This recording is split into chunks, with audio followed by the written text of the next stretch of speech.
Okay. Yesterday, we discussed a pastime of Chaitanya Mahaprabhu called Mahaprakash Lila. Maha means great, Lila pastime, the pastime of Prakash, where he revealed his identity as the personality project for 21 hours. That's a long time to do one pastime. And the scene, just a little review from what we discussed yesterday, because this is a continuation of yesterday.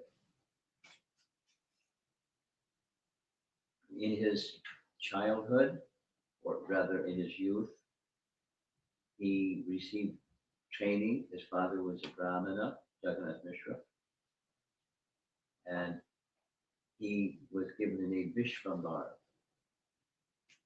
His elder brother was Vishwarup, and he was Vishvambar, the protector and maintainer of the universe. And because because the mother and father had lost a number of daughters shortly after they were born, he was nicknamed Nimai because he was born under a neem tree. And in Bengal, neem tree is there's some understanding that it's auspicious, and because of being born under a neem tree, he would be protected. So although he was called Vishvambar by his mother and father, everyone called him Nimai, commemorating. It started with actually the wife of Advaita Acharya. So this is what we're going to be speaking about this morning. She nicknamed him Nimai, and it stuck. So Nimai, being the son of a Brahmin boy, his father, Jagannath Mishra, requested a friend about the same age as him, Gangadas Pandit. We heard a little bit yesterday about Gangadas Pandit, to be his Sanskrit teacher, because a young Brahmin boy needs to study the Vedas. To study the Vedas, you need introduction to how to properly study the Vedas. You need a teacher that can teach you Sanskrit grammar, so you can enter into the meanings of sentences in Sanskrit. So Gangadas Pandit was his teacher, and then later his student became a teacher in his youth, approximately until he was 16. He was in charge of a Chatushpati school, learning Sanskrit. And by the time he was 16, his father had departed this world. So Nimai, with his students, went to Gaya to offer Shraddha to his departed father's soul. And while there, for the second time, he, Vishvambar, and his classmates, they met his Diksha Guru. His Diksha Guru was named Ishwara Puri. And in Gaya, Ishwara Puri gave him Diksha. He was requested, and he was fond of him already, having met him, etc., from a prior visit to Navadvip. And he was given Diksha. And that marked a major turning point in his activities, because he lost interest in becoming a Sanskrit teacher or being a Sanskrit teacher, and instead took the life of a chanter of holy name. In other words, his Sankirtan activities began at the age of 16. And he stayed in Navadvip until he was 24, at which time he took sannyas, etc. So this is sometime between those two markers, 16 to 24. He, in the earlier portion, is when he began the Sankirtan activities, and the place that they were initially held was the house of Srivas, and the house of Srivas was a walled-in area with a big courtyard and a mandap and an altar and so forth, and then residential quarters for the extended family and relatives and cousins and everybody. It was a big place. So Chaitanya Mahaprabhu or Nimai Pandit performed Sankirtan in that place, and one day he became inspired and he wanted to reveal his divinity. So he requested the devotees to worship him. We heard yesterday the procedures that were followed, literally worship. And then after the worship was over, without going over all those details again, he one by one called the devotees forward and revealed things about them that nobody knew, nobody but the person on Super Soul knew. And Lord Chaitanya or Nimai Pandit revealed that I was that person that rescued you by boat. I was that person who came as a Brahmin and pacified you. His divinity, his omniscience, and his presence, previous presence in the lives of these great devotees. And we heard about his exchange with Kolovich Sridhar and with Haridas Thakur, and now Advaita Acharya. Very different. Of course, the relationships are different, the personalities are different. Advaita was elder, significantly elder to Nimai Pandit. Therefore, he's always depicted with a little beard. There he is on the right side, and on the left side is Lord Nityananda, in the center is Lord Chaitanya.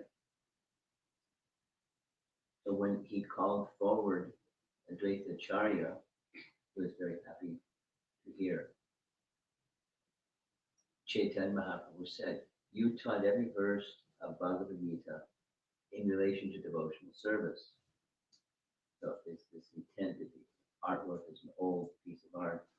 It's intended to show young Nimai before Advaita Acharya, or at least before a sadhu. And if you did not find the devotional meaning of a verse, you would give up all enjoyment, meaning like that, rather than find fault with the verse. Once you went to sleep without eating.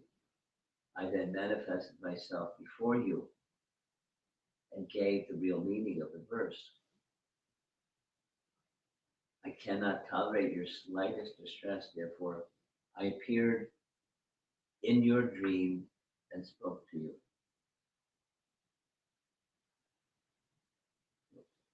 Going backwards. In this way, whenever some doubt arose during his recitation, the Lord would directly speak to him in his dream. The Lord reminded Advaita about all those dreams, days, moments, and verses with details and details and details. And Advaita was astonished that he knew because it was just in dreams. And how did he know? Because he was the one who was dreamed that instructed him. The Lord said, although I explained all these verses, I did not explain one, which I will now explain to you. So we're going to hear the one verse. According to their respective sampradayas, people give wrong interpretations. The actual meaning of the verse is not sarvatap pani paramstat, which is the way that we normally recite it. Here's the verse, chapter 13. Today I will tell you without any pretension the actual reading of the verses sarvatra pani paramstat. So there's the verse as we find it Bhagavad Gita, chapter 13, text 14. Everywhere are his hands and legs, his eyes, heads, and faces, and he has ears everywhere. In this way, the super soul exists, pervading everything. So it doesn't mean that he's a monster with many heads and many eyes and many faces and weird looking. That's not the meaning. Acharya Vasai understood all of Lord Chaitanya's confidential explanations. Bhakti Siddhanta, that's all that it says in Chaitanya Bhagavat. And here's Bhakti Siddhanta's explanation because, as we heard yesterday, Bhakti Siddhanta gave commentary for all the verses of Chaitanya Bhagavat. Here's his commentary. The impersonalists maintained the reading Sarvata, or from everything, while superficially accepting the meaning Sarvatra, or everywhere. The personalists, so here's the distinction. The personalists accept the form of the Supreme Lord. So the impersonalists would like to say the form of the Supreme Lord, is not really a form, it's an imaginary form. Therefore, everywhere. What form exists everywhere? There's no such thing. Therefore, it's an imaginary form. That's the rendering of an impersonalist. Since the impersonalists propound the theory of that this material world is false, they do not accept that the hands, legs, ears, eyes, head, face of the Supreme Lord are eternal.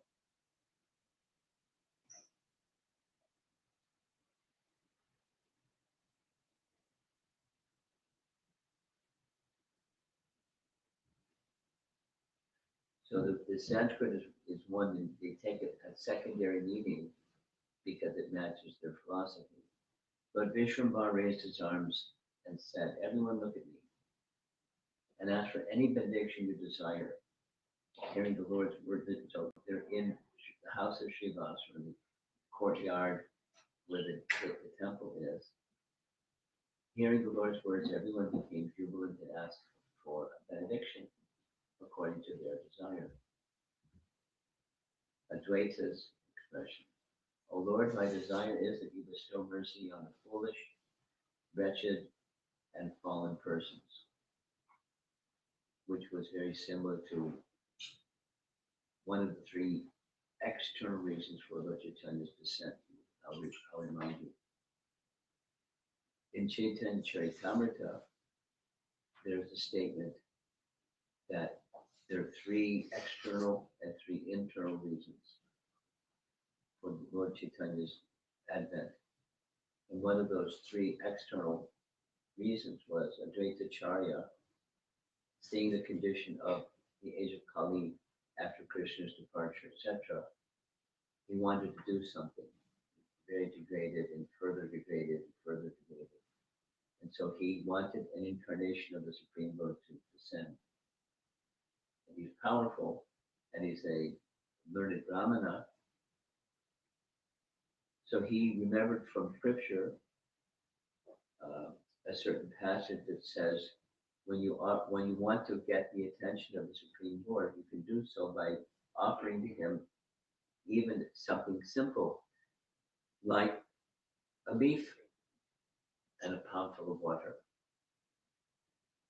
and call his name. So Advaita Charya was by his Shantipur residence is very near to the Ganges, so he set up his Shalagram Shila on a little altar on the bank of the Ganges River, and with palmfuls of Ganges he offered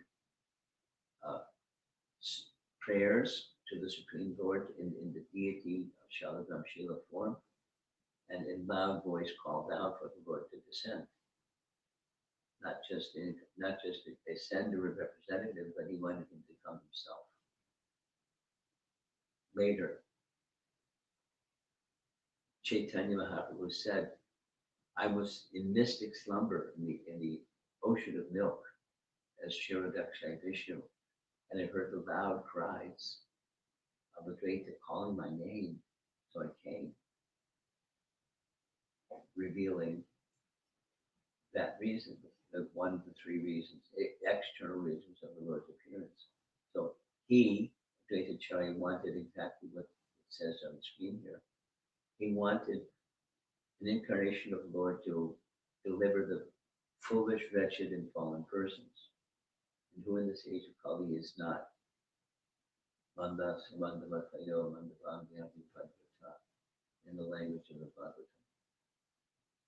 So only an incarnation of the Supreme Lord. He could send his representative, but he came himself. And so please fulfill the purpose of your appearance. Bestow mercy on the foolish, wretched, and fallen persons. The Lord smiled and gave benedictions to everyone. In other words, and what everybody else wanted and was fulfilled. Whatever Advaita wanted was also fulfilled. Then in this assembly at the house of Srivas, there was another devotee named Mukunda. Another different Mukundas. And this one is a devotee who he liked going here and there to hear, kind of like a ship without a rudder. He liked to hear. So we would go to persons who really one should be hearing from because they're Mayavadi teachers, and he would go and hear from them, and others and Shakti worshippers and this and that. So that was the kind of devotee. He was a devotee, he was a Vaishnava, but like a mixed up Vaishnava.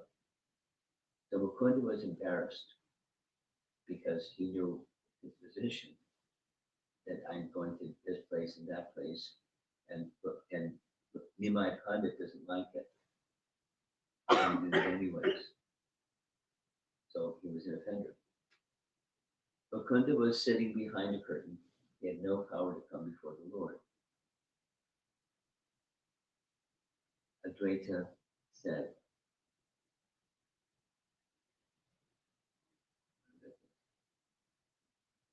yeah, no one could understand why he was being punished. So the punishment that he wouldn't come before the Lord. Others were being called. Mukunda was not being called. He was being punished and hiding behind a curtain. The Lord did not call him. Srivas asked the Lord, how has Mukunda offended you? If he has actually committed an offense, then punish him. But why should you neglect your servant? Reasonable. The Lord replied, don't ever speak to me on that fellow's behalf. Strong. The Lord said, whatever this fellow, wherever he goes, he mingles with the persons there and speaks like one of them. Meaning when there were a lot of Mayavadis and worshippers of Durga, and those that are those are not Vaishnavas. He'd go there and he'd speak like he was one of them. When he studies Yoga Vashishta in Advaita's association, he takes a straw in his teeth and sings and dances in an devotional mood.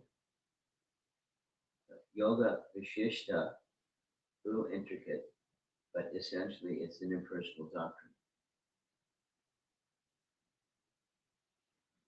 There's another pastime where Advaita Acharya said to Kamalakanta Vishwas, one of his servants, who Lord Chaitanya chastised, said, you're so fortunate to be chastised.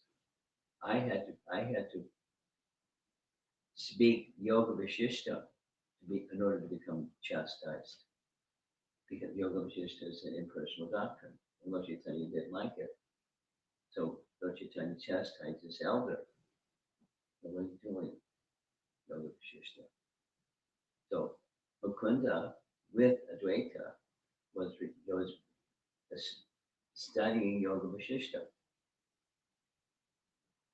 And in a mood of imitation of devotion, because that's what these particular group of impersonals would do, they would behave, they perform activities like a devotee, singing and dancing in ecstasy, as if they were experiencing spiritual ecstasy, when in fact it was just pretense. So he's a double cheater. And Lord Chaitanya didn't like it.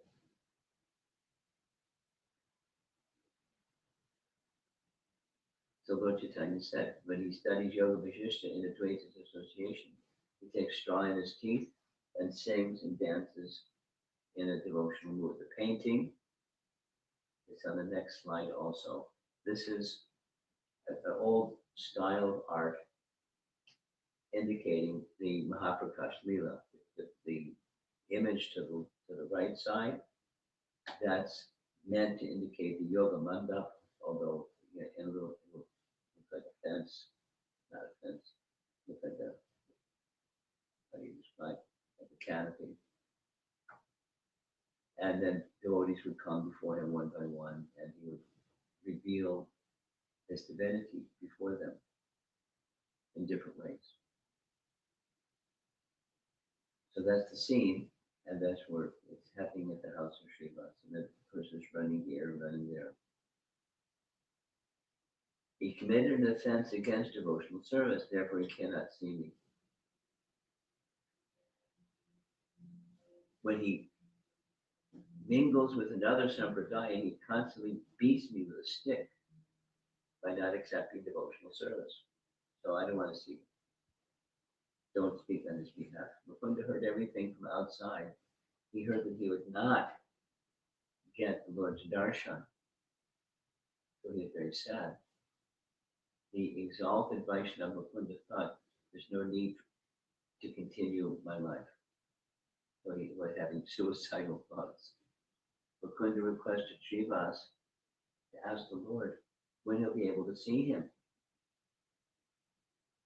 And Lord Chaitanya replied to Srivas, after millions of births, he will certainly get my darshan. And Mukunda, when he heard that, he became ecstatic, immersed in spiritual happiness and dancing and making noise, like singing. And Lord Chaitanya heard Mukunda. The Lord smiled, bring Mukunda at once. But it wasn't like, I don't want to see his face. The Lord then said, oh Mukunda, you're freed from your offenses. Come see me and take my mercy. The idea is, over here, but according to Rupa Goswami's teachings, Loyam is a prerequisite requirement for achieving higher stages of bhakti. Loyam means intense greediness. So he was in that category. He was hiding behind a curtain, but he was in intense eagerness to get Lord Chaitanya's association. So many millions lifetimes, and then you get my association. He was in ecstasy. So you're freed from your offenses. One of those offenses. Hearing, imitating, as if they were real spiritual emotions.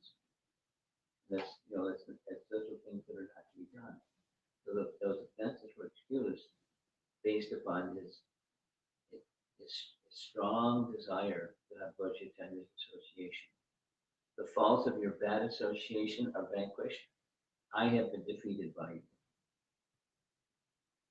I've been defeated by you means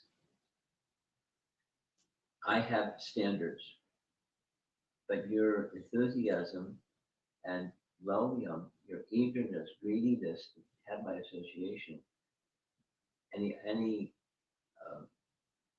restraint that I may have towards such a person, that's gone. You did this, you defeated me. Bhaktisiddhanta's commentary in this verse. According to the degree of your offense, I ascertained that your reinstatement in devotional service would take millions of births. Due to your intense eagerness for devotional service, you have surpassed the time determined by me in a moment. My potency has been defeated by your potency. Now, there's a topic that let's see if it's going to happen while I'm here. I'm not sure. Suggested it. There's a teaching by Jiva Goswami in his Bhakti Sandarbha that explains the position of Radharani as the word pleasure-giving potency, and that pleasure-giving potency, Radharani, expands as the Bhakti Shakti potency, and the Bhakti Shakti potency has subdivisions, and he, Bhagavan, instructed Bhakti Shakti, or personified, to expand herself within the hearts of all of the entities. So her little expansions of little bhakti that each one of us may carry or receive is the nature of that bhakti is the same nature as Radharani, that is giving Krishna pleasure. So Jiva Goswami describes like this in Bhakti Sandarbha. Bhagavan, who is the source of Bhakti Shakti, instructs Bhakti Shakti to give bhakti to little jivas, and then the little jivas can do things that are connected through the internal potency, thus giving Krishna great pleasure. I'll say it again. It's delicate, little subtle. Bhagavan is the source of Bhakti Devi. Bhagavan is the source of Ladini Shakti. They're one and the same. And Ladini Shakti's existence is to give pleasure to Krishna. She is instructed to expand herself as Bhakti Devi and invest Bhakti Shakti not only in Srimati Radharani but all devotees of Krishna. So they're invested with Bhakti Shakti. That means that the in a sense they're guided by the internal potency. What does that mean? So the external potency is the world as we know it, the realm of forgetfulness, this place, and the spiritual realm is the alternative, that from which this place comes. Shadow comes from the object casting the shadow. This is the shadow of this material world, Maya's kingdom, is a shadow of reality. And one will not experience the reality if one is still strongly identifying with the shadow. And so then the rules or the laws governing the shadow are simply laws that are reflections of the superlative laws or the laws of eternal spiritual reality.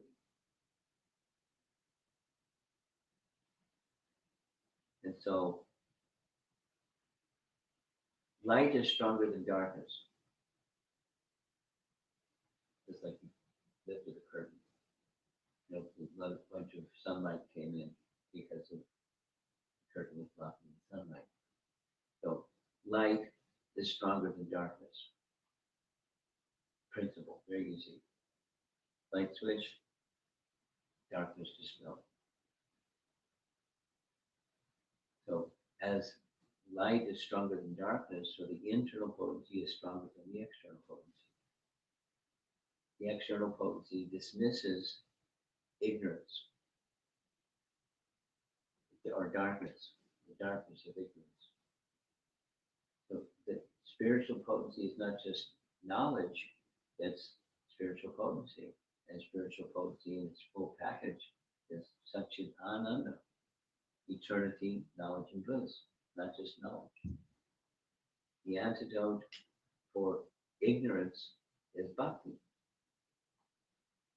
because bhakti includes and invests potency in the person who's engaged in bhakti.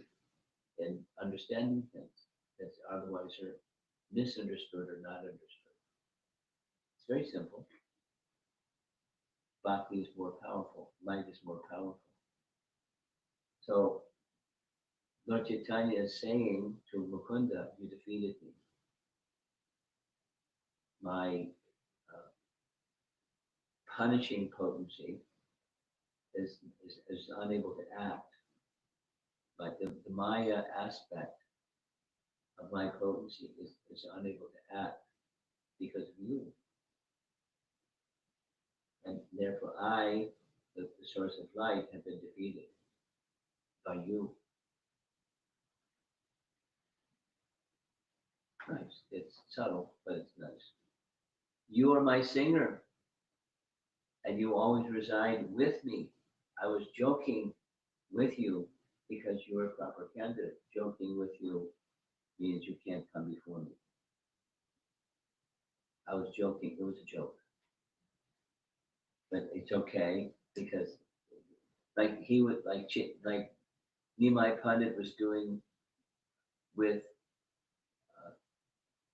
Kolavaja Sridhar. He was not just joking, he was cajoling and insulting and why are you so poor? Anyway, and you're a liar because you have great wealth and you're not revealing it. I'm going to tell you about this great wealth. So he had that kind of relationship with Sridhar, and then his relationship with Mukunda is different. I was joking with you, saying you're not entitled to come before me forever because you're my dear devotee. If you actually committed millions of offenses, they wouldn't be considered offenses because you were so dear to me.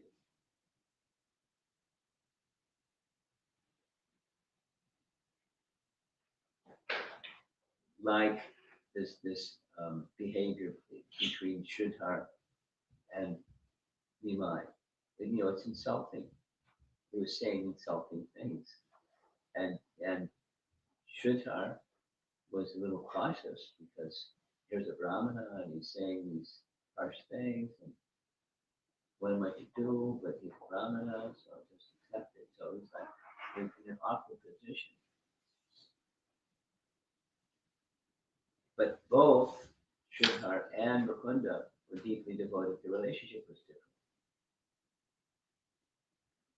And the similarity is they both had great faith and attachment to Nimai Pandit or to Lord Chaitanya.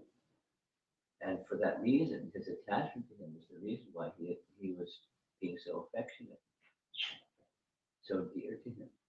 You are my servant. Your body is filled with devotional service. I constantly reside on your tongue, as he was a kirtanier. Mukunda gave examples of Duryodhana, Shishupal, Hiranyaksha, and Hiranyakashipu. They all saw Krishna's form, but did not attain happiness because of devoid of devotional service. The happiness is not seeing. The happiness is the devotion. And through the medium devotion, then many things are revealed that otherwise aren't revealed, including happiness. These paintings are illustrations are shown. Lord Nrsimhadev, showed this many-armed form to Lord Nrsimhadev, to Hiranyakashipu, who didn't recognize this is the Supreme Lord. Or in the assembly of the Pandavas, Duryodhana, or the Kauravas, he showed his universal form, and they didn't accept that it was real. Mukunda, your devotional service is very pleasing to me. I personally manifest wherever you sing. So he's a singer, the gift that he was endowed with. Mukunda was well known like superlative singer, but sometimes superlative singers are just proud of their singing or their gift. That's a danger, becoming proud. But you, Mukunda, you manifest, I manifest personally wherever you sing because you're devoid of pride. You're very humble, but you're my dedicated servant nonetheless. You are my eternal companion, and you always sing for me.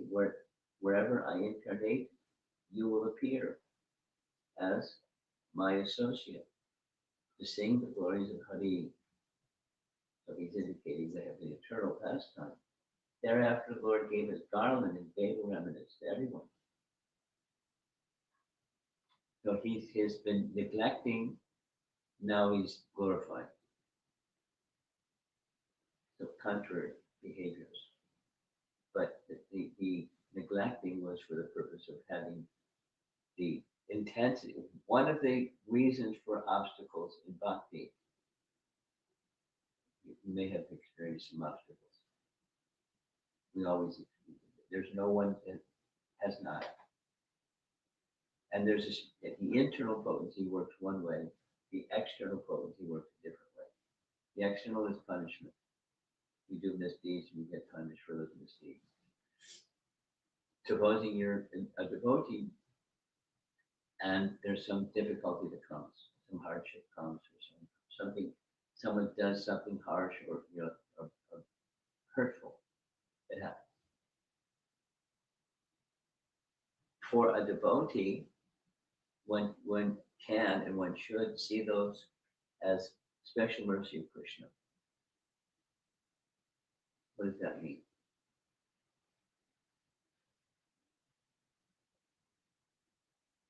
Some of you know that in Brahma Vimohan Lila, after Brahma had made a big boo-boo, he kidnapped both the calves and the cows,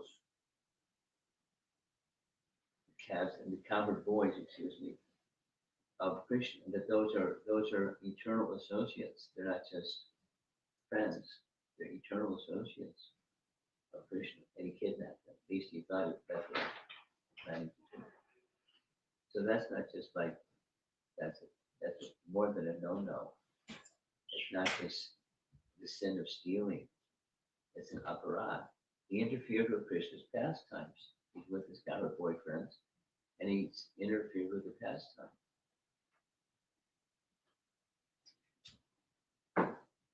And then those cowherd boys, he thought, this is now from an earlier chapter of Canto 10, chapter 13, chapter 14.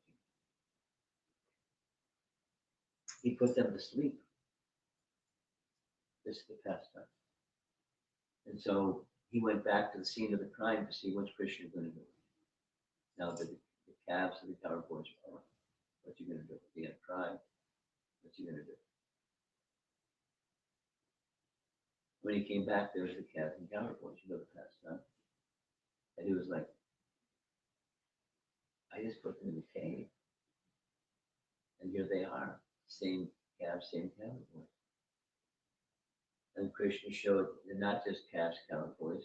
Each one of them manifested a form of Narayan. Each one of them. So many Narayans. How many cowherd boys? That many forms of Narayan. Full of light, simultaneously.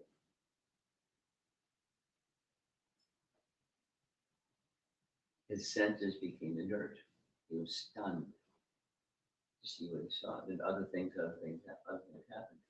So after all of that happened, and Krishna withdrew them just like a flash, and there was just Krishna standing looking with the lump of yogurt in his right hand, or with his left hand, because he can eat with his right hand, just with unblinking eyes looking at Lord Brahma and smiling. Imagine. Quite a scene. So then Brahma offers these wonderful prayers. And one of those wonderful prayers is something that's relevant to what we've been discussing here. It's text number 8 It's a nice verse to remember, especially if you ever have some hardship. 10:14:8, Tate Nukampam Susamik Shimano is the verse. Those who are uh, in, involved in the internal potency, as we've been discussing, internal, external potency, they accept if there's a misfortune that it's Krishna's special mercy. Because I was one too much attached to the material, Krishna took the material away and gave himself instead. And by giving himself instead, it is impetus to take deeper shelter. Hardship is an impetus, purposeful impetus created by Krishna for us to take deeper shelter, not to say boo-hoo and cry and feel gross due to misfortune. You know, the classic, why do bad things happen to good people? I'm a good person, look at me, this and that and the other thing, and everything's good, and bad things happen. Why? Why? And then comes blaming, finger pointing. It's that cause, or Krishna makes mistakes. There's an author in the Jewish tradition, and he wrote a book on, the heading of the book is Why Bad Things Happen to Good People. Same question. And his conclusion is God makes mistakes.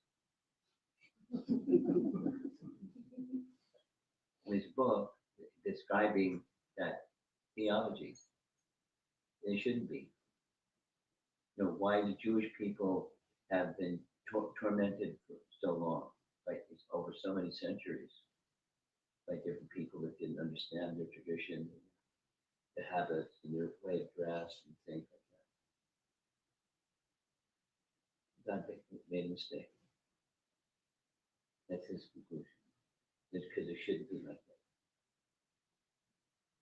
that. Bad things should happen to good people. Bad things should happen to bad people. But that's not a Vaishnava understanding. The Vaishnava understanding is quite different. That verse, 10:14:8, look it up later. And yet, purport is very nice. Misfortune is a kindness.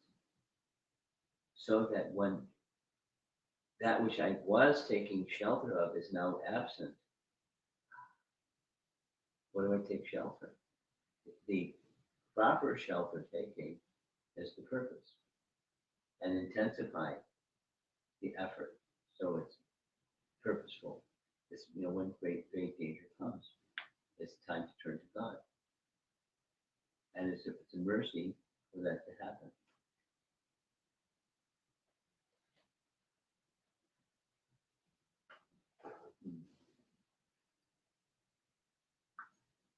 Just like trying to come from Chicago to Minneapolis.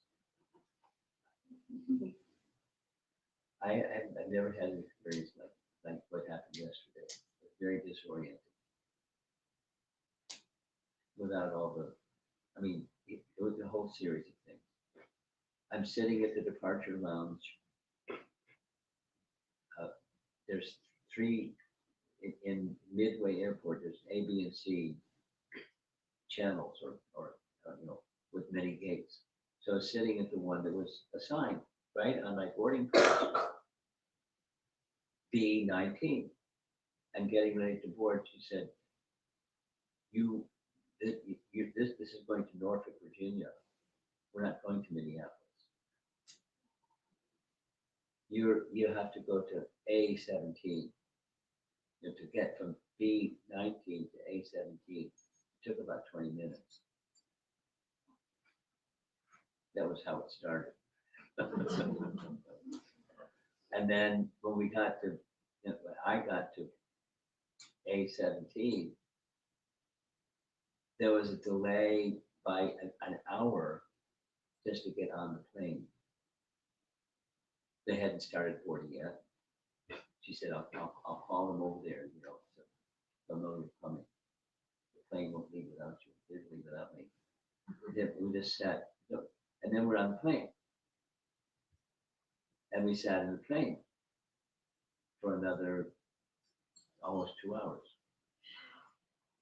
sitting in the plane, with the pilot saying this thing, who knows if what he was giving us was the truth or just helping us to feel better. But so by the time I got to Minneapolis, I was a little disoriented, to say the least. Feeling so badly because we're all, you don't know what the heck is going on. Anyway, here we are. And bad thing, misfortune may come. Now, I don't exactly understand Krishna's plan other than take for the passengers, at least for me, to take deeper shelter of the personality of God. All those other people, I don't know what they did. What's their place of shelter? They don't have. Anyway, if you have a place of shelter, then you can pass through anything. It's okay. Because Krishna's not going to abandon you. You're not being dropped down a shaft somewhere, with some misfortune, so that the expected outcome would be something else. And deeper shelter in Krishna, wherever you want. Very similar to what Sridhar had to say.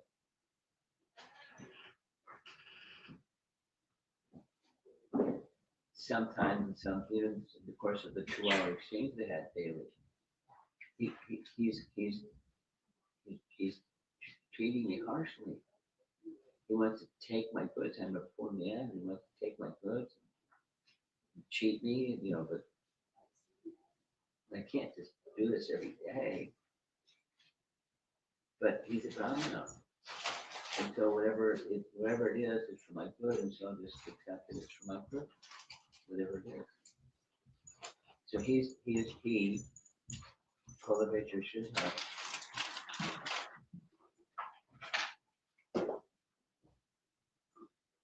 Kulavitra Sridhar is in the mood of accepting Krishna's arrangement, whatever it may be. So similarly, when we have some hardship or some misfortune or something,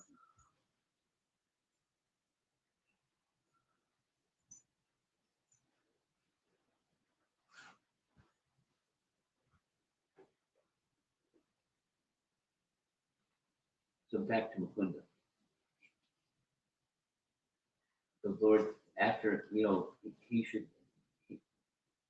don't speak to me about that fellow. They're speaking very strongly.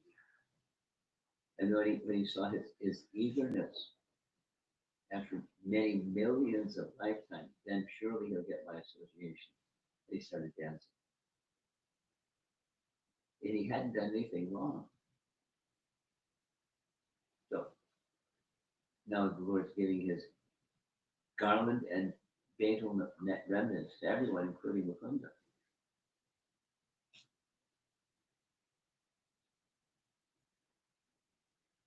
One of the described the situation of the house of Srivas.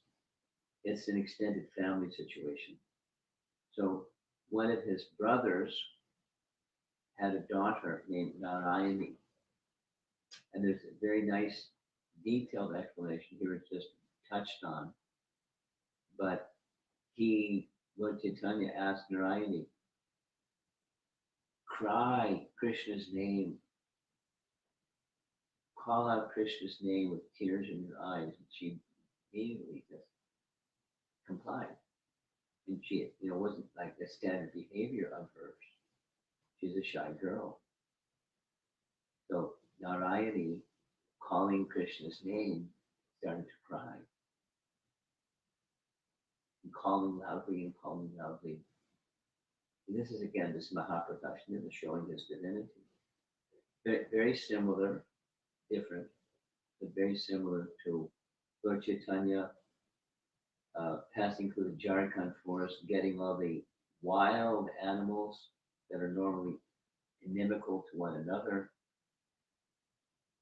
dancing, and an elephant and a deer and a lion dancing on their hind legs, calling Krishna's name. How it would sound like for an elephant and a lion and a deer to call Krishna's name, who could say?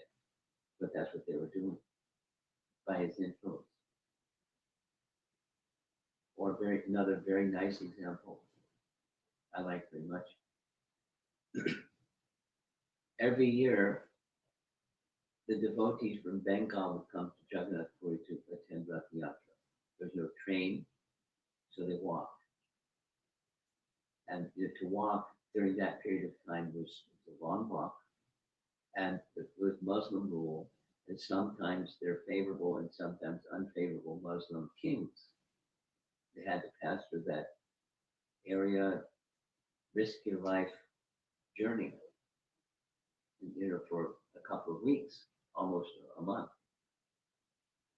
And of course, of doing that, Shivananda Singh, who was like a village elder type of person, he looked after everybody's everything. Their passage, dealing with the toll collectors, dealing with the different governments, dealing with accommodation, dealing with meals, dealing with all the,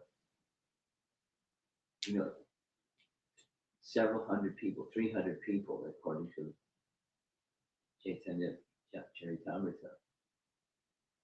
I mean, when we have festivals and it's 300 people, you need to know. Registration is so you can know how many people cook for. What to speak of accommodation in different place every night. It's wild. But Shivananda Singh did like that. And he treated everybody equally. So much so that one of the events, in the course of their journey, they came across a stray dog, no street dog. There's some street dogs in India. And so the street dog just started following all the Vaishnavas, like tagging along with his tail wagging and wanted to be with all the Vaishnavas.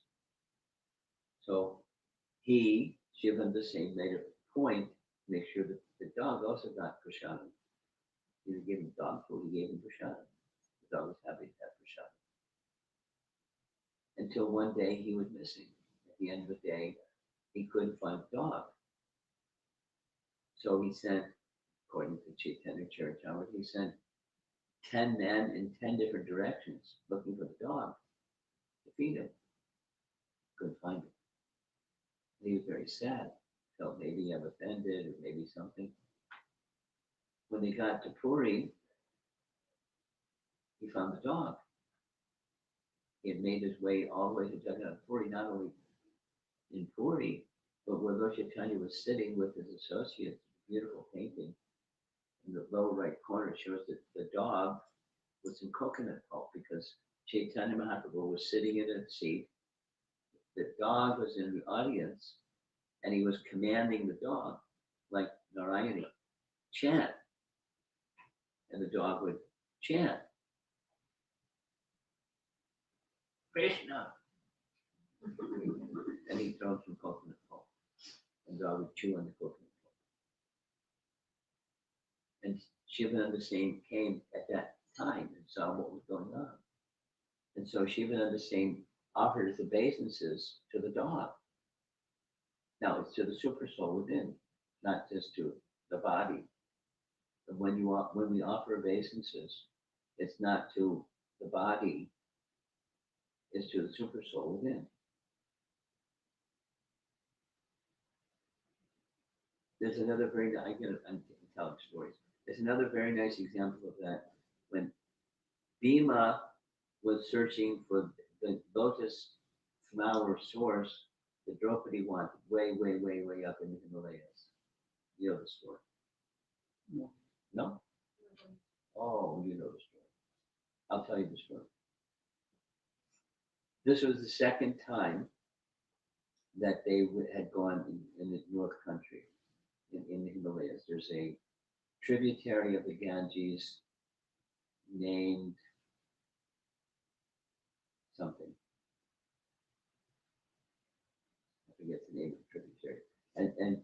Draupadi saw coming down that tributary of the Ganges a giant lotus flower, 1,000 petals. So she happened at that time to be with Bhima. She showed the lotus flower. Bhima said, there must be more of these lotus flowers upstream. Could you get some? I'd like to give one of them to Yudhishthira. Like there's no envy between the brothers. So immediately Draupadi wants, and Bhima was, because he's a son of Vayu, taking giant steps and, heading way, way, way, way, way into the North Country, further north. And he came across a monkey. You know the story. Yeah. Yes. So there was a monkey on the path, and he asked the monkey, could you please get out of the way? Because he didn't want to step over super soul. It's culture. We don't step over persons. There's some Vaishnava etiquette things that Western people, uncultured people don't mind stepping over, but he wouldn't step over. And the monkey said, I'm too old. Just step over me. I can't step over you. Then just move my tail. Trying to pick up a Bhima, would move his tails. Then you can understand, look, you're not just a regular monkey. Who are you? He said, you don't recognize me. I'm your brother. I'm Hanuman. Anyway, just more dialogue.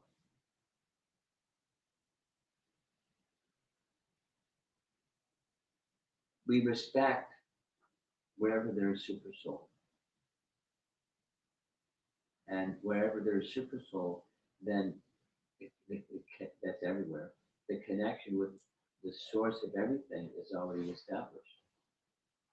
There isn't something that exists that where super soul is absent. Super soul is everywhere.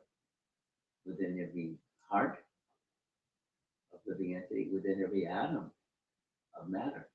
Super soul is everywhere. So everything is to be respected as an extension of Isavashamidam Sarvam, as an extension of the personality of God. And that's conscious, that's Krishna consciousness. So back to Narayani, a little girl, and chant in ecstasy. And she's a shy young girl, but ordered by Nimai Pandit, she started chanting with ecstasy. And the Lord gave her his remnants. She began to cry while calling out the name of Krishna. And then Nityananda, we had mentioned this yesterday. The Sankirtan pastimes began, and then Lord Nityananda came. He was waiting for that to happen. By his mercy, one attains attachment to Lord Chaitanya, or for Lord Chaitanya.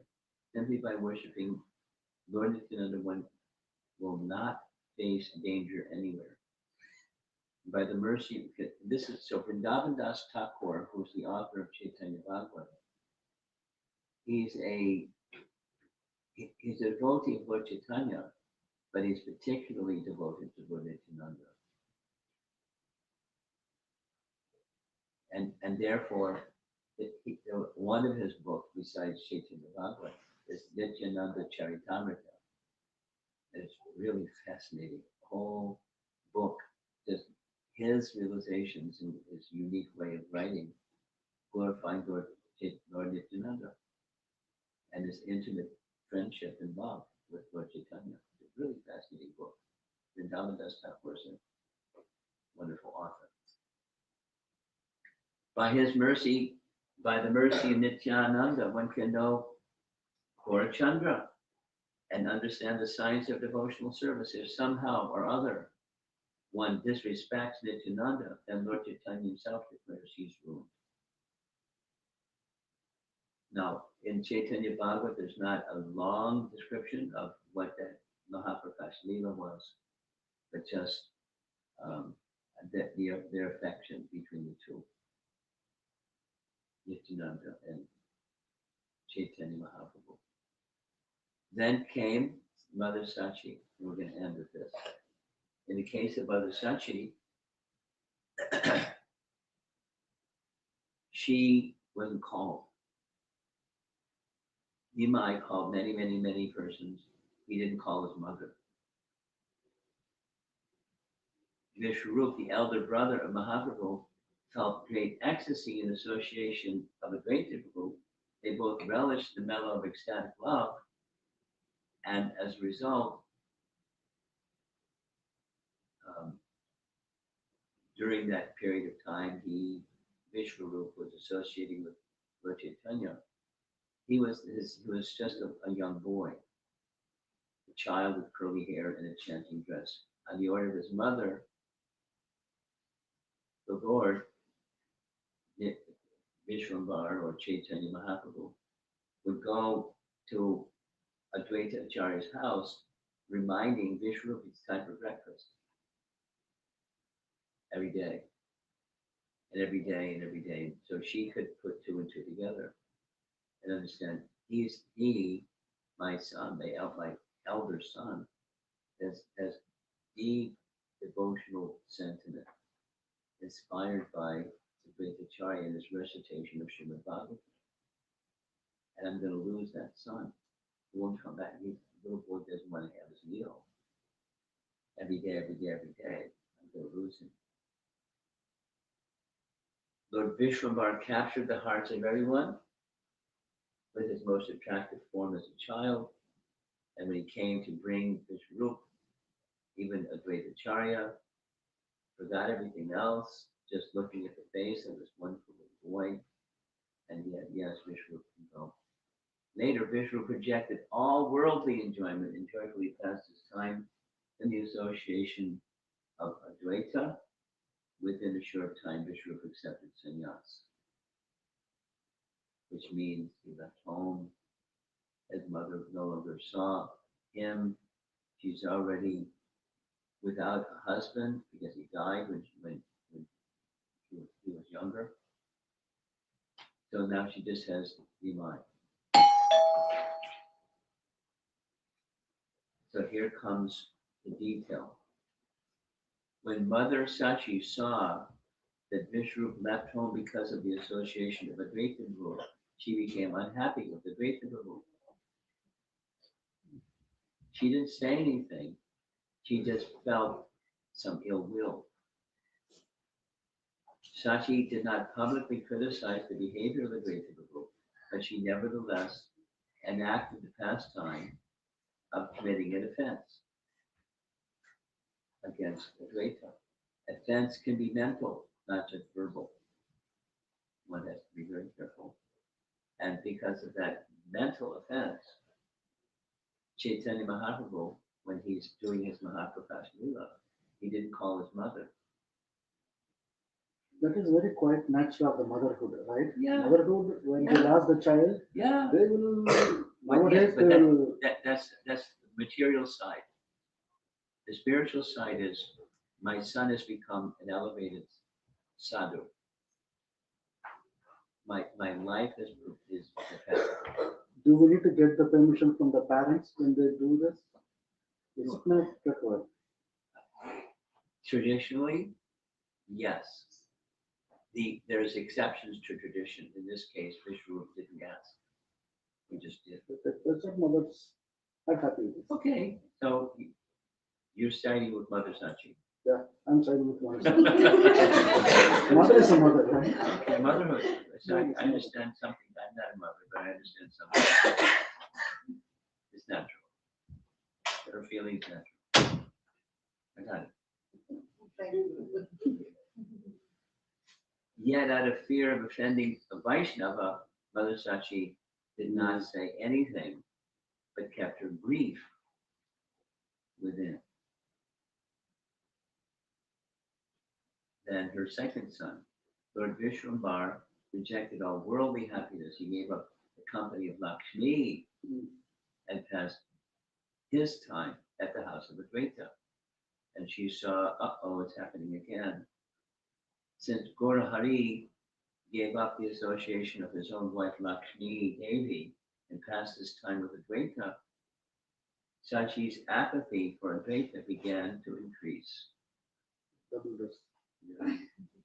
What's being pictured here is there's one of the biographies of Chaitanya Mahaprabhu that said when he left his wife Lakshmi Priya, he left behind his shoes, the chappals, the wooden shoes.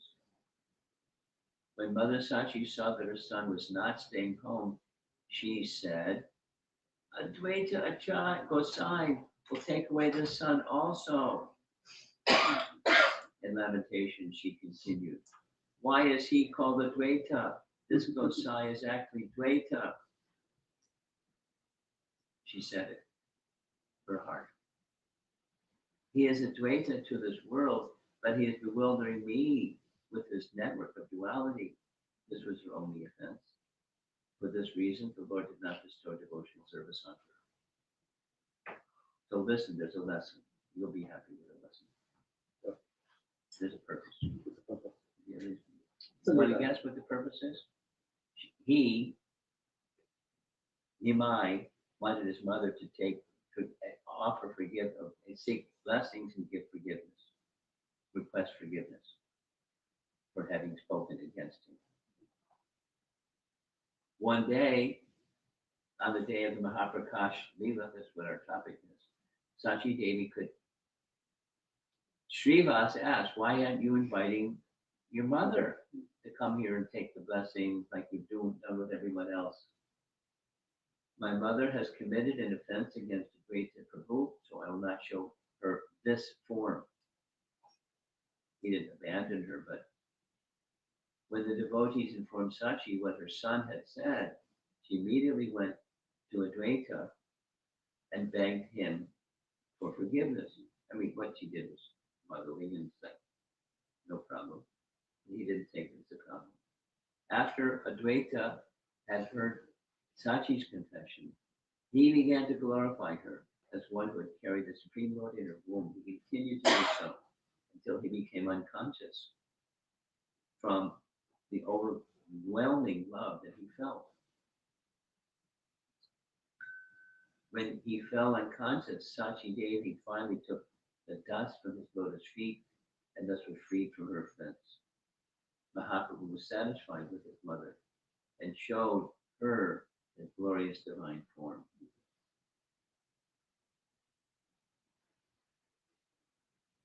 In other words, this is mother-son, and it's quite natural. There may be circumstances where something, and quite natural. Somebody kicks you in the shins and you say, ouch, or something like that, or say, talk to me. Why are you kicking me in the shins? That happened in a flight recently. I was putting on my backpack and getting off the plane, and the backpack swung on my back and almost hit somebody on the opposite aisle. I said, oh my gosh, I'm really sorry. I almost hit you. He said, yeah, 3 times you almost hit me. He was angry. The different people have different responses. It was like, some people like, no, it's okay. But we have to be careful. Supposing that fellow is feeling some offense. There are very nice scriptural references where things like this happen. Somebody didn't intend, like Mother Sachi didn't, but there's consequences for mental offense without going through the example. We have to be very careful. That's a lesson in this Mahaprakash. It may be quite natural and and understandable and easily forgivable. So what to speak of forgiving Advaita Acharya, forgiving Sachi? He was just glorifying her and glorifying her and glorifying her so much, he fell unconscious. He didn't say, no, no, no, please don't do that. There's no offense. He just was glorifying her. And so without other scriptural examples, there are many other scriptural examples. One should be very careful. One should be very careful. Because offense is very serious stuff. So now just touching his feet, taking dust from his feet, from Mahaprabhu's side, although he wasn't going to show his mercy, he showed his mercy. She's his mother. How can you hold something against your mother? Even if something, but offense is from Chaitanya Mahaprabhu's side a very serious business. So that's the end of this Mahaprakash Leela discussion.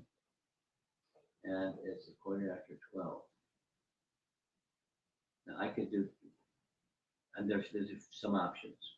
One option is, there's another very nice Leela, and I could just go to that other very nice Leela. It's Lord Chaitanya interacting with the Mayavadi sannyasis in Benares, Prakashananda Saraswati.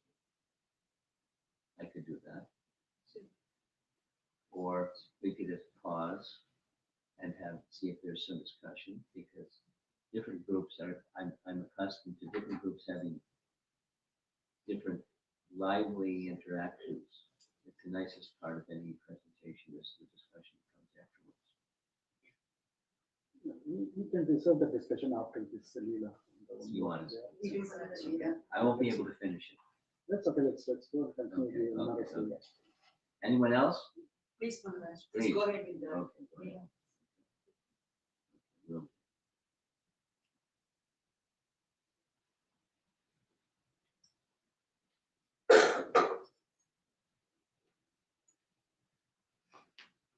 so the opening slide is similar to yesterday's opening slide.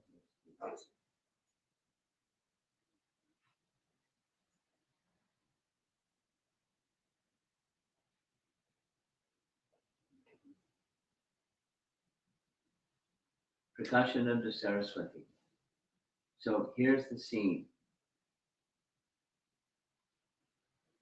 Chaitanya Mahaprabhu has now accepted sannyas, and after sannyas, he made his South India tour searching for his brother. He came back to Puri, and after some time in Puri, he wanted to go to Vrindavan. So he went to Vrindavan.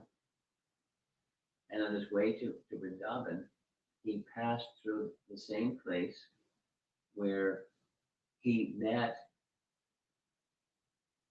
Sanatana Goswami, because Sanatana Goswami was in transit from there, he and Rupa Goswami's place in the northeast part of India, where they were serving in the government of Nawab Hussain Shah, etc. So now Sanatana Goswami, is going overland to join his brother who is in Vrindavan. And together they met, Lord Chaitanya and he met at Prayag.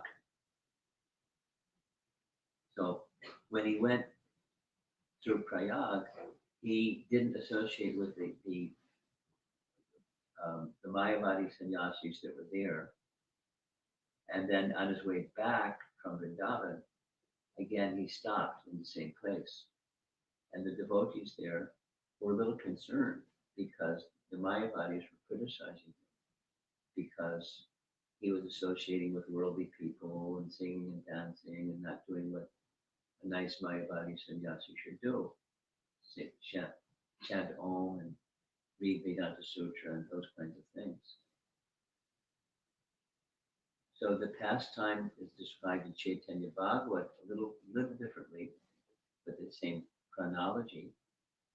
Is speaking especially about Panchatattva, plundering the storehouse of love of God, and indicating those that weren't taking advantage. The impersonalists, fruitive workers, false logicians, blasphemers, and non-devotees were expert in avoiding Krishna consciousness movement. Lord Chaitanya had a desire to trick them. So it's a transcendental lila. And the nature, this is from Chaitanya Charitamrita, a definition of the Maya body, is one who considers the body of the Supreme Personality of God who made of Maya. And since the bodies aren't real, it's just Maya, then what's really important is the spirit within, the soul within, Atma.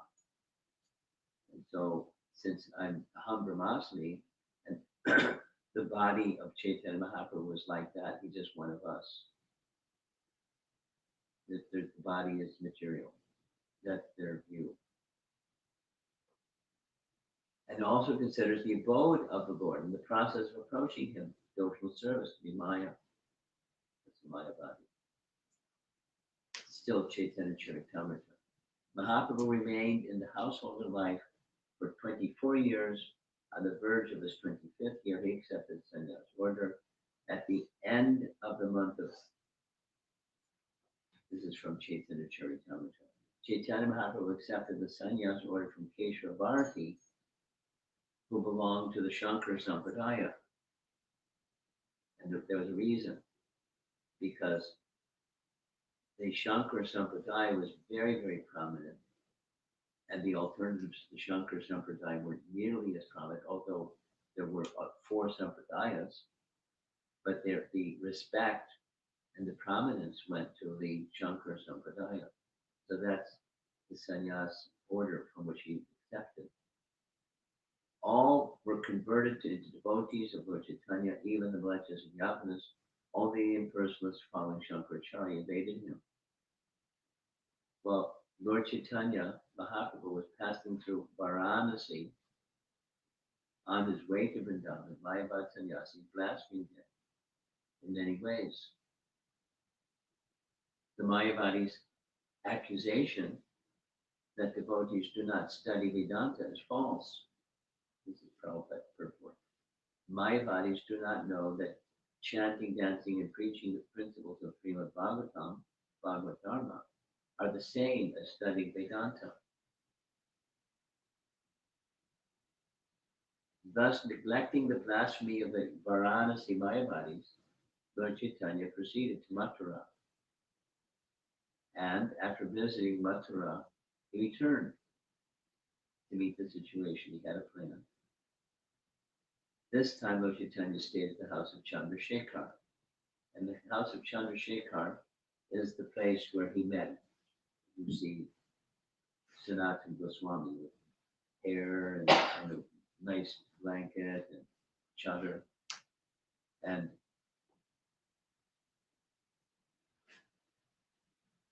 at Chandrasekhar looking at the scene saying, what's going on? Who is this person that Lord Chaitanya is embracing? It's Sanatana Goswami. So it's some exchange with Sanatana Goswami. It's a very nice exchange between the two of them. As a matter of principle, Lord Chaitanya regularly accepted food at the house of Tapan Mishra. He's staying at the house of Chandrasekhar. He's taking lunch at the house of Tapan Mishra because Tapan Mishra is a Vaishnava. So he has meals there. He never mixed with the other sannyasis, nor did he accept invitations from them. When Sanatana Goswami came from Bengal, he met Lord Chaitanya at the house of Tapan Mishra, where Lord Chaitanya remained continuously for 2 months to teach him devotional service. Very nice detail, but 2 months sitting in the presence of Chaitanya Mahaprabhu receiving instructions in devotional service. Again, the painting is showing his previous activity was that of a minister in the government of Nawab Hussain Shah, a Muslim Pathan ruler in the northeast of India. Ramakelli was the name of the place. That was the capital of the kingdom. And that's where he resided for some period of time. And then when he left, he dressed like a Muslim, but his brother, no, someone gave as a gift, but someone gave him a gift of an excellent, expensive chadar, and he accepted it. It was cold. So there he is wearing this nice chadar. Then reference is given here to a song by Narottam Das Thakur.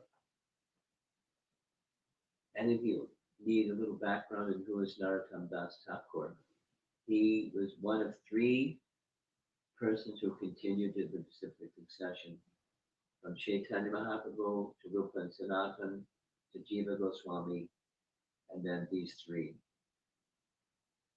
There were students of Jiva Goswami, and he thoroughly trained them. So Narottam Das Thakur is one of those three. And all three of them, the description is, they became highly learned because Jiva Goswami is highly scholarly, but they were also musically inclined. So each one of the three developed a particular style of kirtan. Along with philosophy, they had kirtan. That's how they spread Krishna consciousness in the eastern part of India. So Narottam Das Thakur is one of those three, and this is from one of his songs. Sadhu Shastra Guru Bhakya Vidaye Kariya Aikya. The meaning of this instruction, Prabhupada explains, is that one must consider the instructions of sadhu, the revealed scriptures, and the spiritual master in order to understand the real the purpose of spiritual life.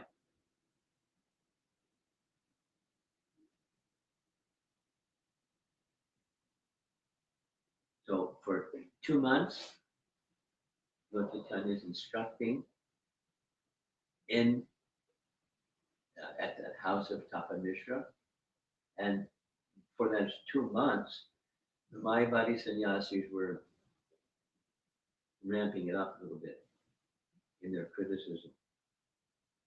And the Vaishnavas, Chandrasekhar and Tapan Mishra, hearing it, they became unhappy, naturally. More than unhappy. So they made an appeal to Lord Chaitanya. Do something, please. The Mayavadi sannyasis are all criticizing your holiness. We can't tolerate hearing such criticism. This blasphemy breaks our hearts.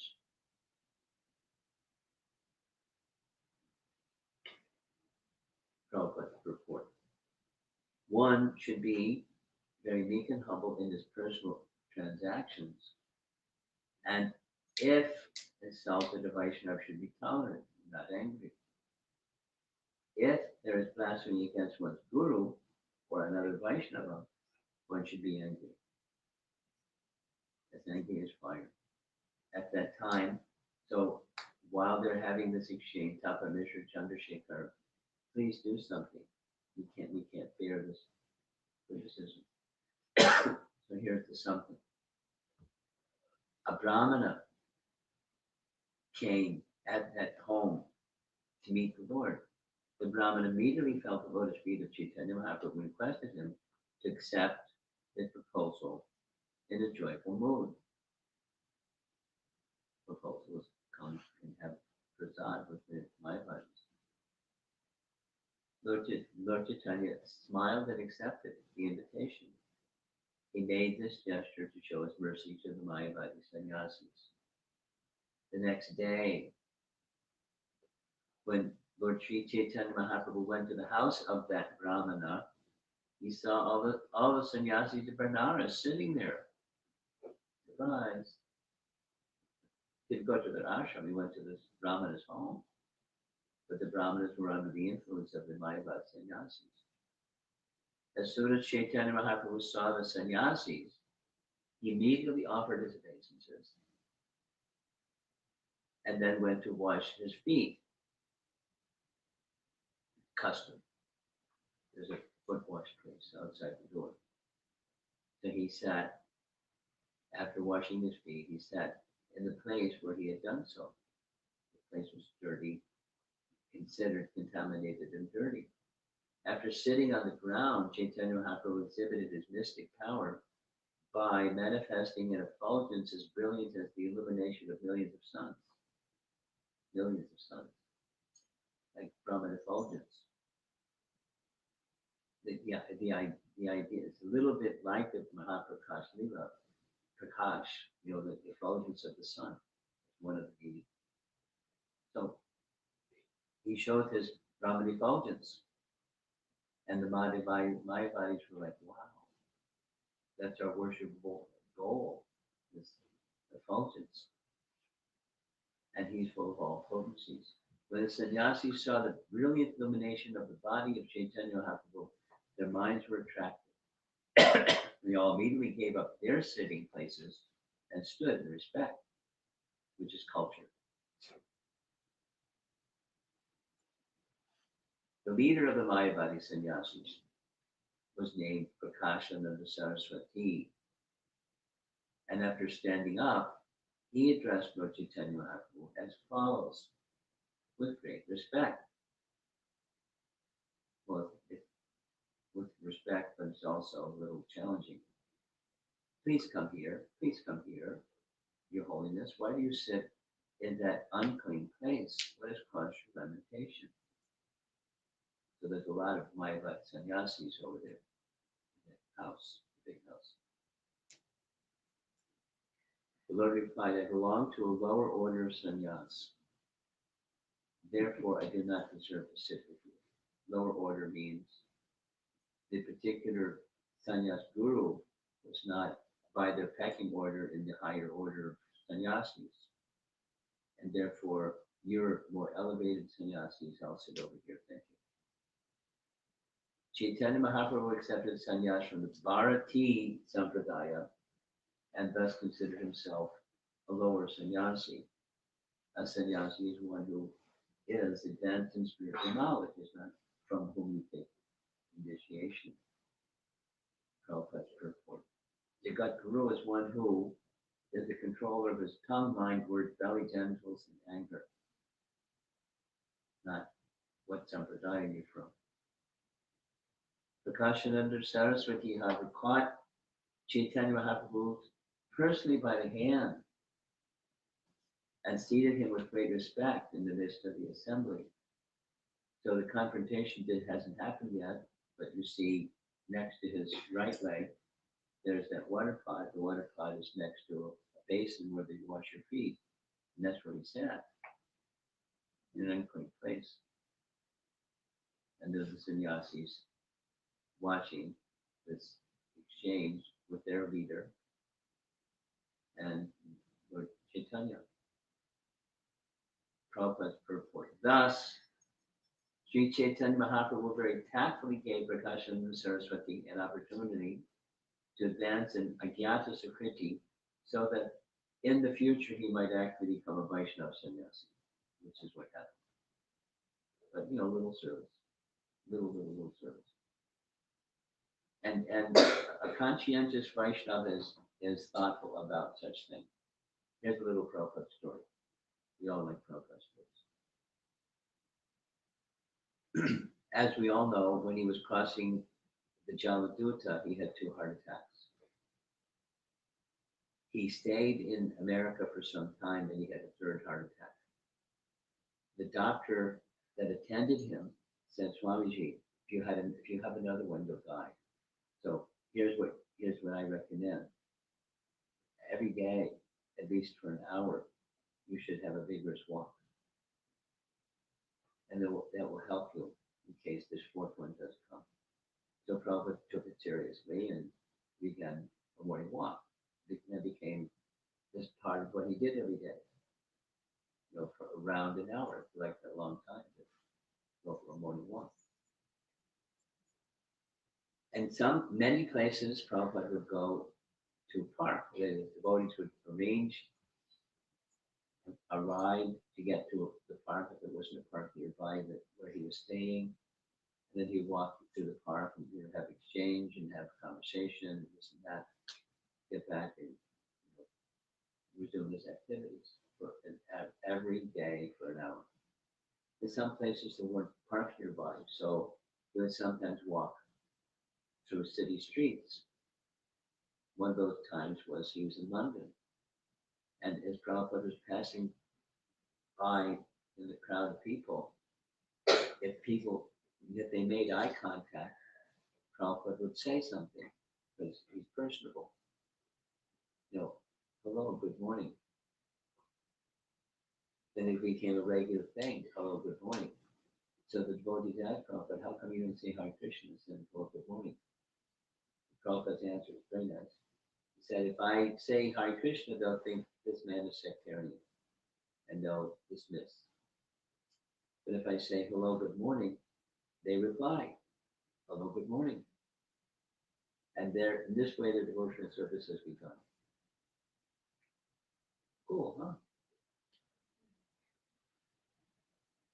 Not, one might think, well, it's their eternal benefit. They hear Hare Krishna, and then so that's their benefit.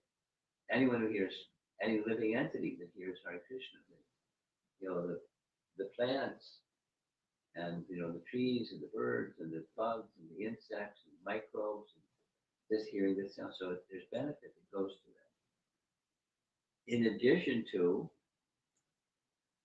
the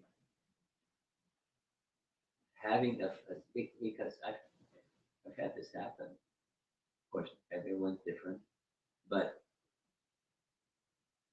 exchanges with eye contact or a smile or something, just like an airplane attendant, etc., etc. It's their job, but there's a little, if the internal potency acts, if you smile and they smile, some acknowledgement, a nod of the head or something, connect. And it connect with the personality of Godhead. That's very special. To give people an opportunity for Agyata Sukriti is something very special. So we should be, who are we? We're little people, but we can do the same thing. Unknowingly engage people in some little service. There's so many examples of that possibility. Even someone inimical can become friendly just from a little devotional service. There's power in devotional service.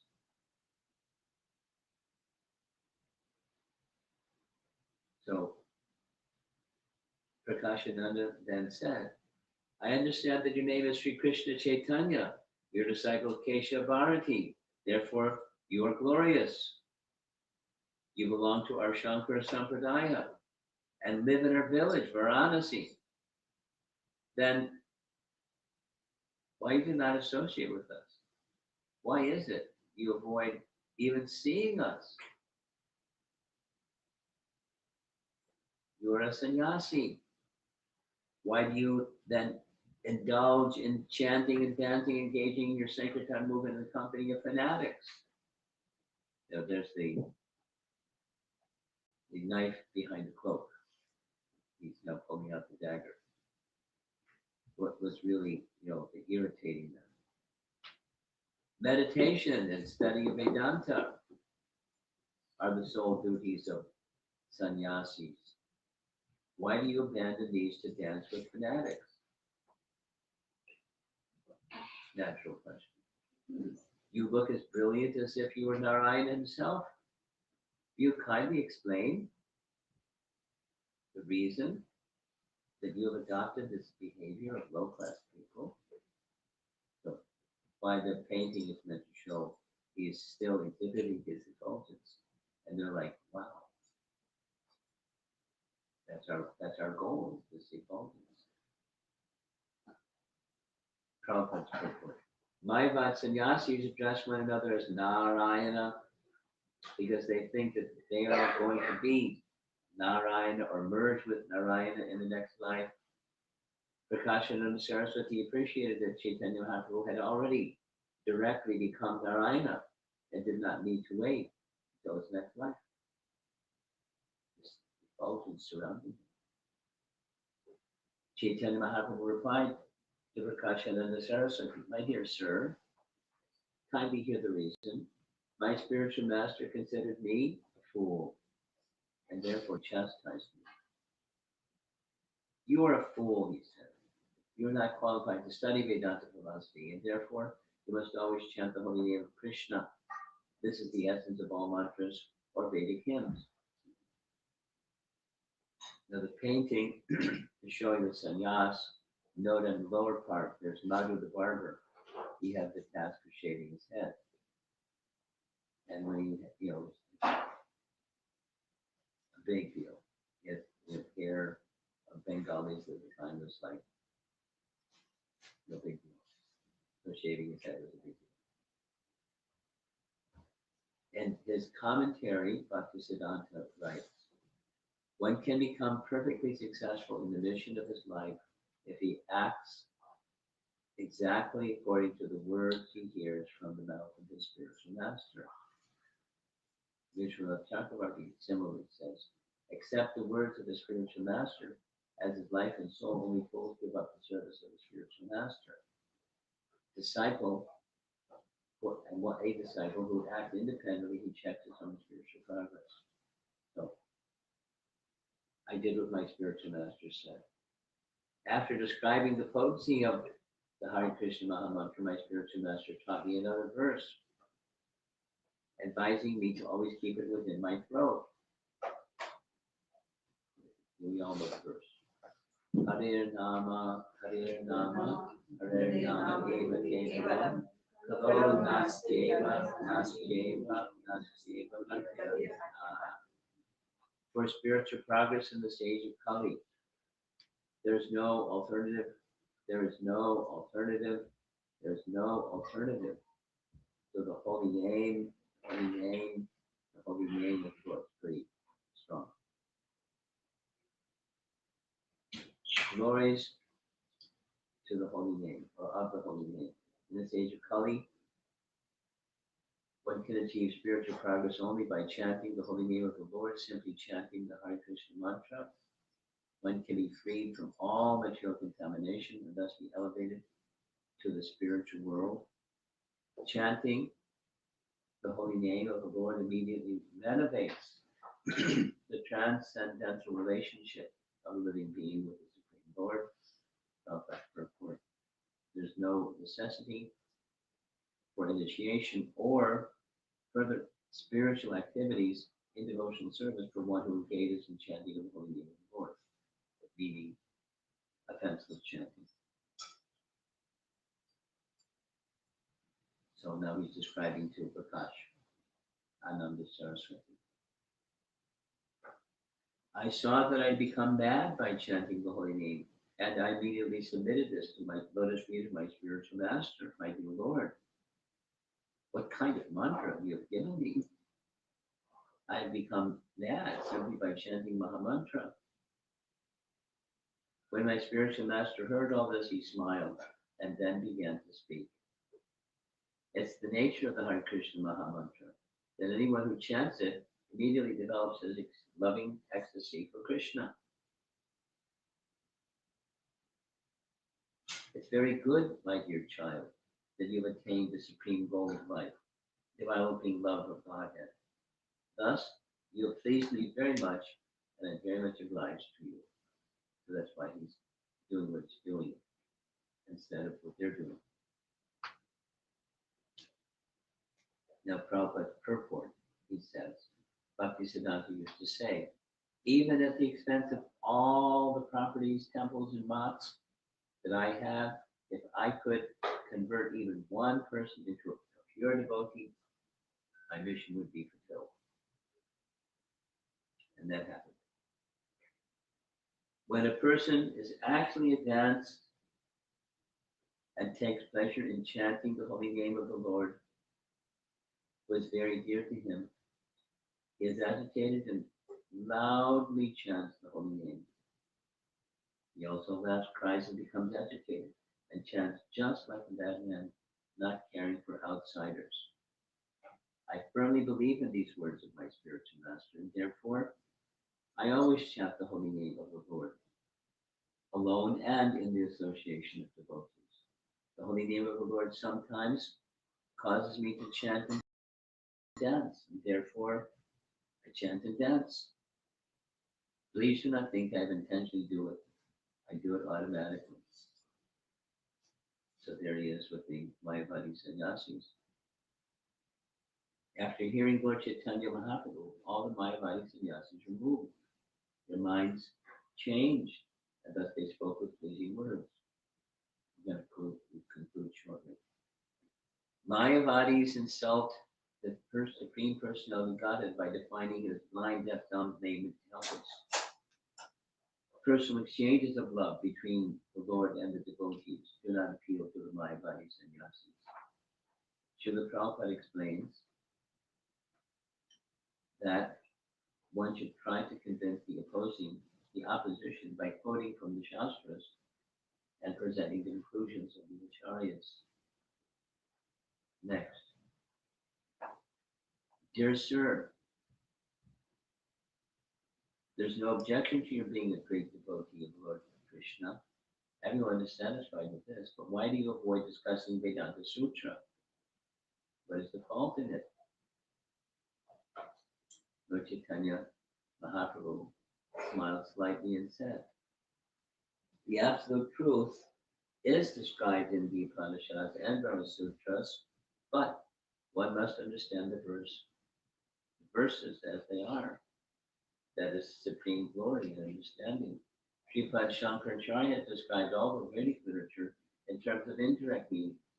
One who hears such explanations is ruined. Very direct question, very direct answer. Shankaracharya is not at fault, for it is under the order of the personality, Supreme Personality of Godhead, that he has covered the real purports of the Vedas. This is confirmed, Prabhupada, right? In the Padma Purana, in the words of Lord Shiva himself. The Mayavad philosophy, Lord Shiva informed his wife Parvati, is impious, asat shastra. It's covered Buddhism. Continuing, my dear Parvati, in Kali Yuga I assumed the form of a Brahmana and teach this imagined Mayavad philosophy in order to cheat the atheist. I describe the Supreme Personality of Godhead to be without form and without qualities. Similarly, in explaining Vedanta, I describe the same Mayavad philosophy in order to mislead the entire population toward atheism by denying the personal form of the Lord.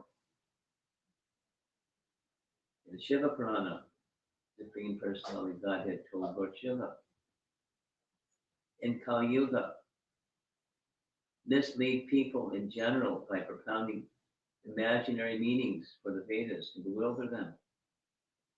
These are the descriptions of the Puranas. I think I should end because it's dragging on. More. My dear wife, here are my explanations of how I have spread ignorance through Mayavad philosophy. Simply by hearing it, even an advanced scholar will fall down. In this philosophy, which is certainly very inauspicious for people in general, I have misrepresented the real meaning of the Vedas and recommended that one give up all activities in order to achieve freedom from karma. In this Mayavad philosophy, I have described the Jivatma and Paramatma to be one and the same. Etc. These are standard doctrines. The Mayavad philosophers have presented their arguments in such attractive, flowery language that hearing Mayavad philosophy may sometimes change the mind of even a Mahabhagavata, an advanced devotee. Okay. I'm going to skip. Two types of Mayavadis, etc. There's a lot. So we're not going to go through all this a lot. When Chaitanya Mahaprabhu thus showed for each and every sutra the defects in Shankar's explanations, all the assembled Mayavadi sannyasis were struck with wonder. We know that all this word jugglery springs from the imagination of Shankaracharya, and yet because we belong to a sect, we accept it, although it does not satisfy us. On the Mayavad Sannyasi's inquiry, Lord Chaitanya Mahaprabhu began his direct explanation of Vedanta. Same thing happened with Sarvabhauma Bhattacharya. He gave a direct explanation. They were like, wow, there's a direct explanation in details and details and details. Dear sir, you are personified and are directly Narayana himself. Kindly excuse us for the offenses we previously committed by criticizing you. That's how this pastime ends. Now they're scholars. When they hear scholarship, same thing happened to Sarvabhauma Bhattacharya. They had the little light went on. From that moment, when the Mayavad sannyasis heard the explanation of Vedanta Sutra from the Lord, their minds changed. And on the instruction of Chaitanya Mahaprabhu, they chanted, Krishna, Krishna always. Thus, Lord Chaitanya excused all the offenses of the Mayavad sannyasis and very mercifully blessed them with Krishna Nam, including profession of the Saraswati. That's the end. We lost half our audience. People are busy. Any comments or questions from either of these two? We just completed. Yeah. What's the need to be with the people in Kali-yuga through this Maya or the philosophy coming directly from Krishna to Shiva as an instruction? You want to understand the purpose? Yes. Well, two reasons.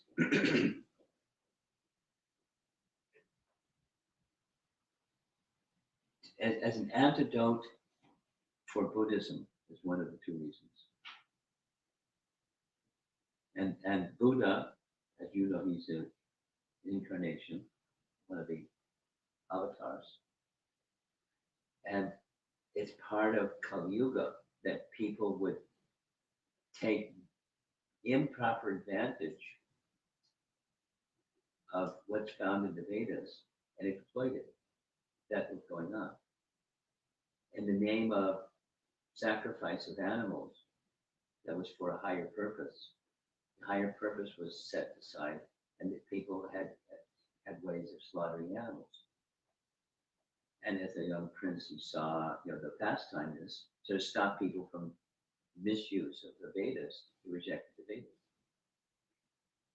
and then came up with another idea, which is to, just provide a place of shelter for people in this dark age of Kali, where they could at least be nonviolent,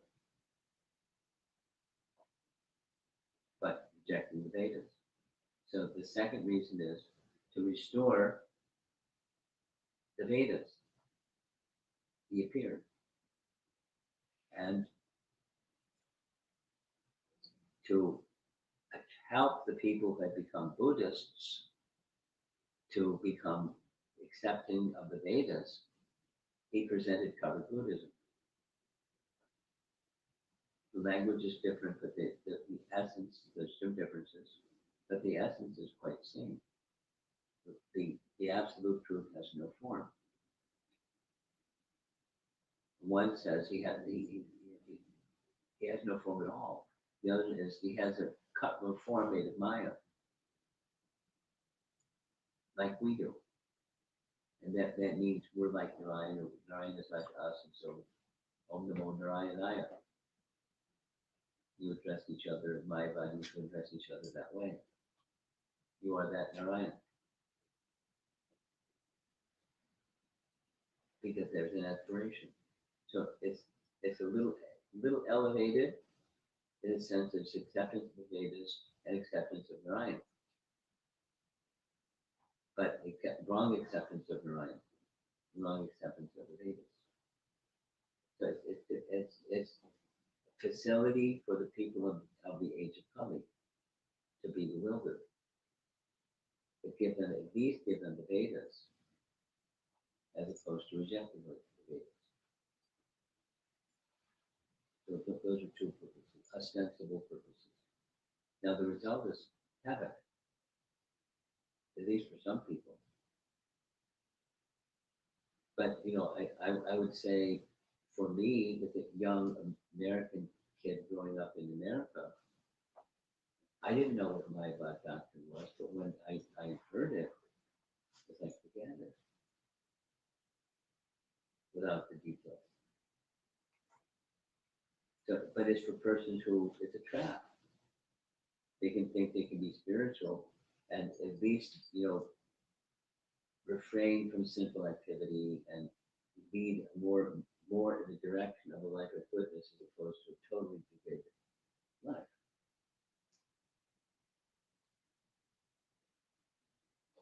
That's the purpose in this dark age of Kali, providing some kind of shelter that's not just absolute darkness, just becoming an animal.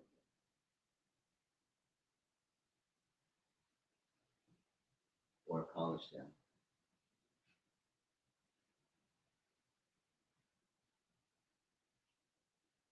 There is Mayavada philosophy and one other term people use Advaita philosophy.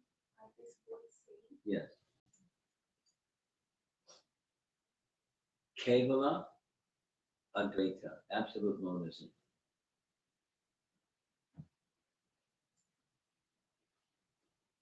All there is one. Brahman. And Ham Brahmasmi. I am who you are. That's Kevala. There's an adjective, Kevala, absolute monism. Then there's other adjectives, Vishishta Advaita. The absolute truth is one, but he has attributes. And the attributes are real, Vishishtas. That's Sri Vaishnavism. And then there's using this word Advaita, it has a place. Dvaita Advaita. Another doctrine, one of the four sampradayas. So the sampradayas also recognize a oneness, but then a qualified oneness, depending upon which Vaishnava sampradaya one is in. This Advaita philosophy is our Advaita actually, or No. He's a Vaishnava. But it's so Advaita means non-dual. Dvaita and Advaita. So you know who this one is. Good. Madhvacharya. Madhvacharya. Dvaitavad. So there's distinctions. Dvaita. Living entity and supreme distinction.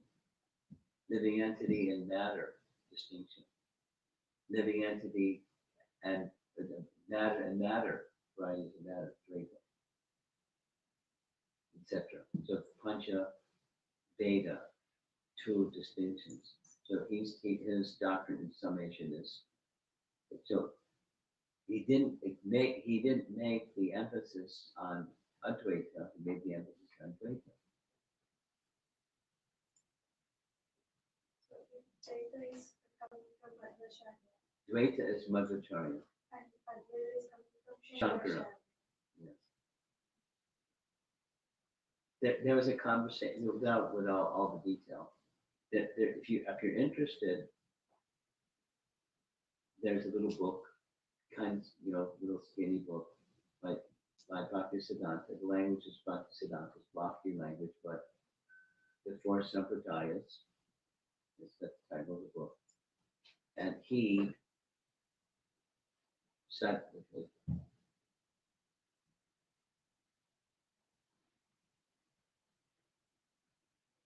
wanted very much, Bhakti Siddhanta wanted very much to establish that Lord Chaitanya accepted teachings, or his teachings match two teachings from each of the four sampradayas.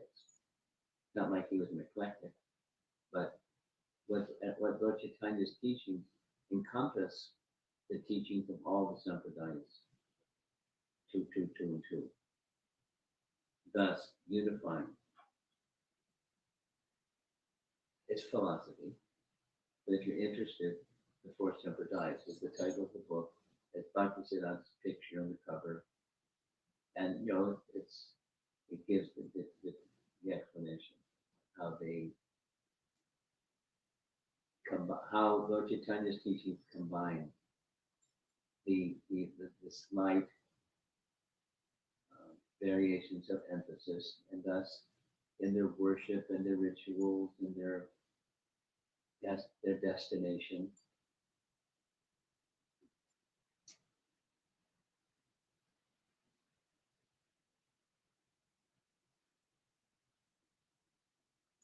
Anything else? Yeah. Just regarding this Sampradaya question, like how and why ISKCON chose Madhvacharya? Is he the right next to Vyasa Yeah. sage? That's right.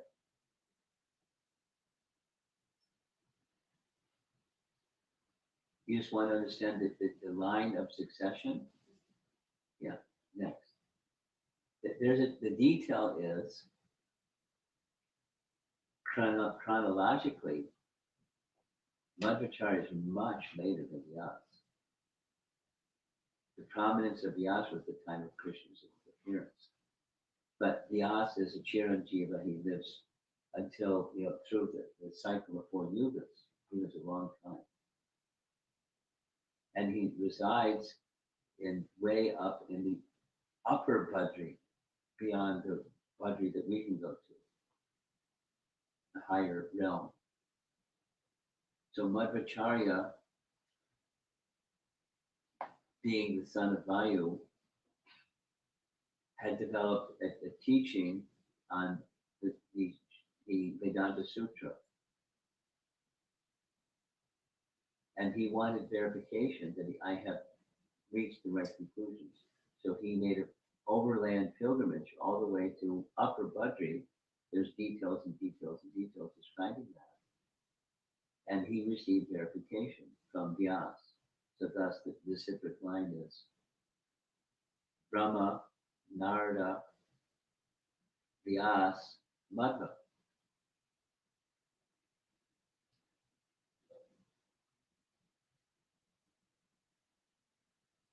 And then the line from Madhva. Lakshmipati Tirtha, and this one, that one. The list of our disciplic succession is found in the introduction to Bhagavad Gita. That's where you can go to see it. The list. The lineage. The lineage.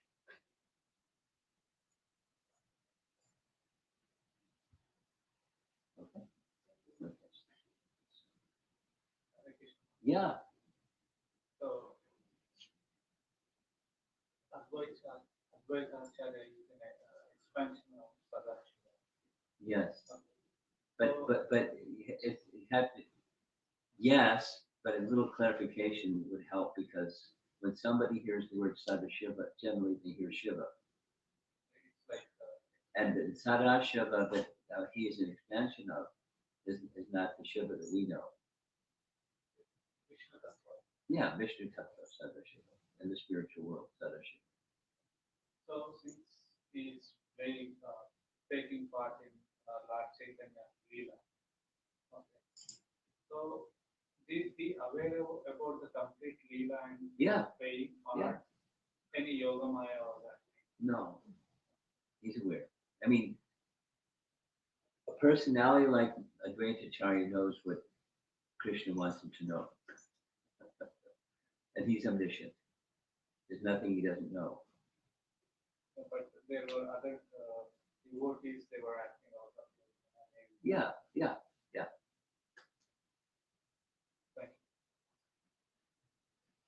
And then the curtain opens and the curtain closes. When the curtain closes, it closes. So one can some examples of persons understanding things, and then, aha, and then the curtain closes. So we're dependent. The one that's pulling the curtain, the one that's revealing himself or not.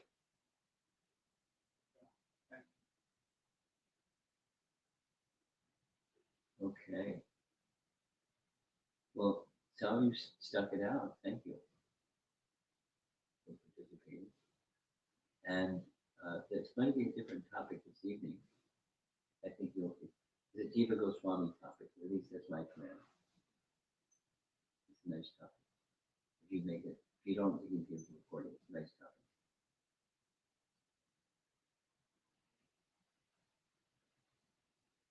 Jiva Prabhupada design.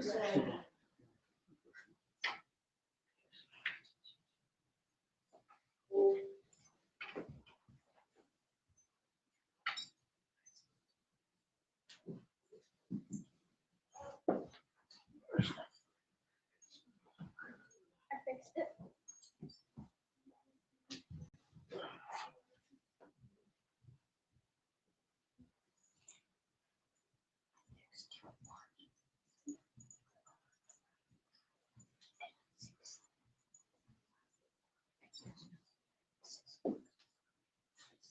What is it?